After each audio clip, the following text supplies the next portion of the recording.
能就在7月就有可能来施打国产的疫苗。那国内疫苗的进度我们有看到说高瑞跟联雅，它现在实施的细节都已经出来了目前进入到的是一个受试者核准施打的这个阶段。那这个施打的部分，我先请教你，其中报告最快有没有可能高瑞在6月中，联雅在7月中完成？以你的判断？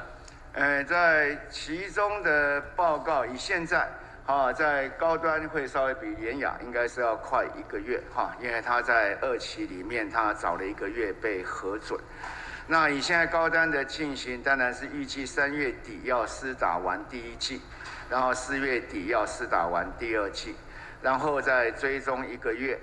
然后再对相关的免疫抗原性提出报告。所以一切都以这样的顺利的情况之下，那可能在6月底会把这样的报告提出来。那我们现在对于茶厂跟这些所谓的一个确效，就跟这个同步来进行免得在后续再把时间再拉长来。那进来以高端在收案的情况可能它会比较早一点收案完成。所以6月底如果真的顺利，你刚刚讲的报告出炉，那我们最快的这个紧急授权，所以我们渴望7月有机会国内疫苗正式出炉嘛？一切顺利的话，那可能就在7月就有可能来施打国产的疫苗。好，希望能够一切顺利了。对。那下一则新闻就是3月1日起恢复本国籍人士入境条件及桃园机场的机场转机的作业。基本上这就是恢复跟原来的在秋冬专案之前都是一样的所以也要有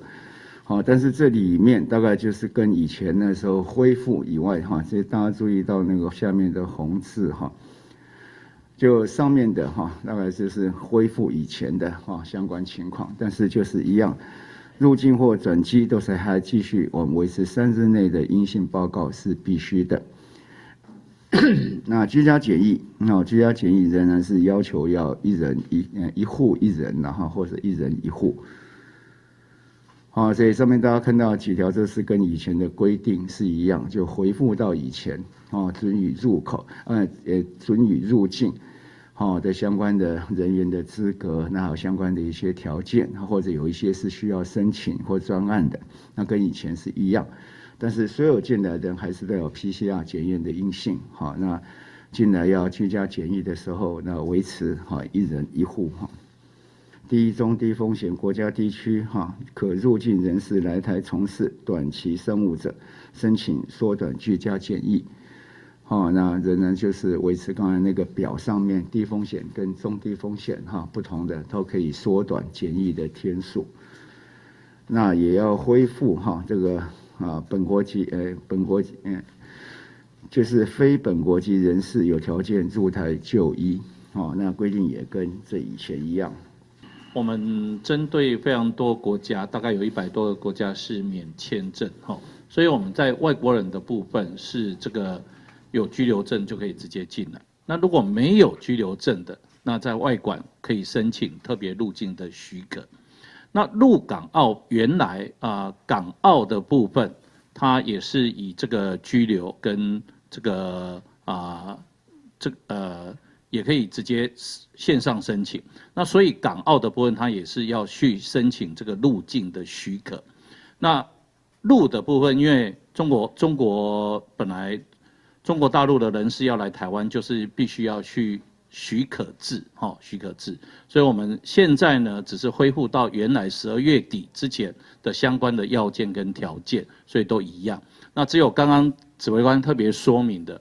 入境之后，第一个是入境要登机，那你要有 PCR 检测3日内。那另外进入到我们的社区居家检疫的时候，必须要1人1户这样的一个条件，其他的就回到原来我们在12月底之前的相关要件这样。可以戴口罩，就是要不要请那个比较帅一点、比较年轻的，请罗一军来稍微示范一下吧。好像说服力会比较高一点，说服力比较高。应该是说我们有时候会发现一些这个，比如说公众人物戴口罩的时候会有一些常见的小错误啦哈。第一个就是说他没有把口罩确实的盖到鼻子上面哈，所以变成说好像露一个在鼻孔下这样的情，是有时候嘴巴都露出来。那这样当然那个飞沫还是有可能会进入你的口鼻哈，所以这样是不太好的。那就算有盖住这个鼻子，因为这个口罩上面都有一个硬硬的压条，所以我们是希望说这个压条能够压紧，来增加这个口罩的密合度哈。大家可能戴口罩戴久都会觉得比较闷，就会觉得要稍微动一动，把它密合度调开哈。不过这样其实是有风险的，你就可能会还是就是过滤的情形就会变得比较差哈。其实我觉得大家都戴得很标准啦，我常在上面看，有时候都就觉得大家都戴得很好，跟以前就比较有时候就会这样，那现在都戴得很好。那但我们那时候是注意到，有时候上节目的时候那有些相关的来宾可能就没有注意那么大。那事实上媒体的影响力也大，那潜来的来宾也影响力也大。如果大家一起都能够做一个比较正确的示范，那当然对整体是有帮助的。